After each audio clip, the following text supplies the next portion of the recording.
بسم الله الرحمن الرحیم. جەماوەری خۆشەویست و شەرەفمەندی کوردستان، السلام علیکم ورحمة الله وبركاته. وا هەڵمەتی هەڵبژاردنە شارە نووسسازەکەی ئەنجومەنی نوێنەرانی عێراق لە کۆتاییدایە. هەڵبژاردنێکی بایەخدار و هەستیارە و لە هەلومەرجێکی هەستیاری ناوچەکە و عێراقدا ئەنجامەدرێ. هەرێمی کوردستان زۆر لە جاران زیاتر پێویستی بە ئامادەیی و حزورە لە بەغدا، پێویستی بە ناردنی کەسانێکی شارەزا و بوێر و دڵسۆزی گەل و نیشتیمانە، کەسانی ڕابردوو پاک و جێگای متمانە، نەک تەنیا گەندەڵ نەبن بەڵکو دەبێت ڕێگە بگرن لە گەندەڵکاری و لە بەغداوە چاودێری ماف و ئەرکی هەرێم و ناوەند بکەن و داکۆچی لە پشکی مافە دەستوریەکانی گەلەکەمان بکەن.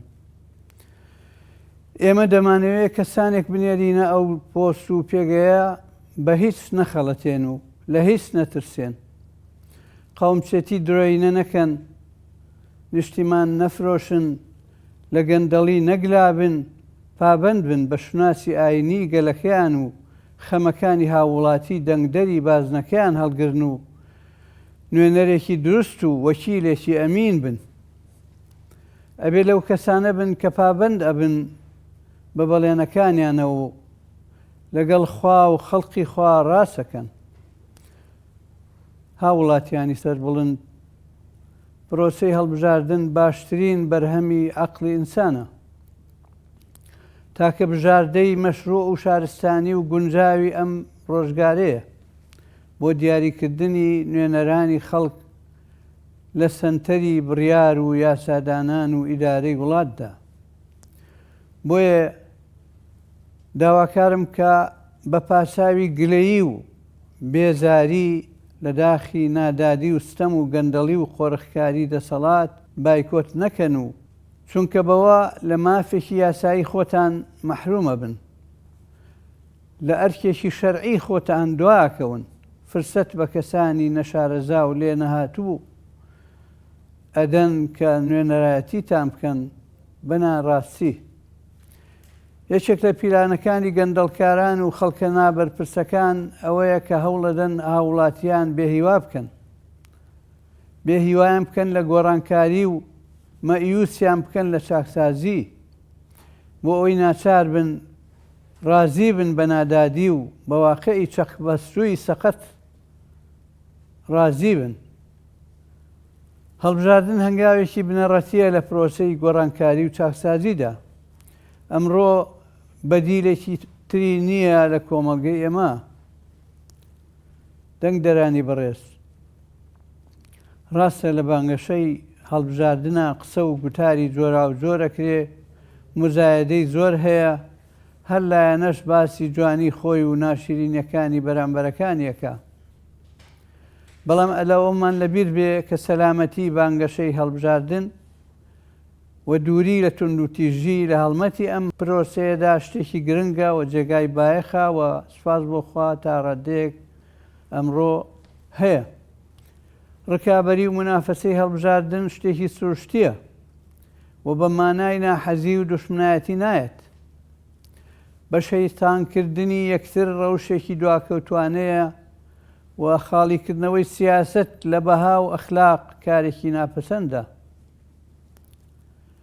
بەڕێزان، ڕۆژی هەشتی دە بۆ دەنگدەرانی تایبەت و دەی دە بۆ دەنگدەرانی گشتی مەراسیمی نەخشاندنی مێژوویەکی نوێیە.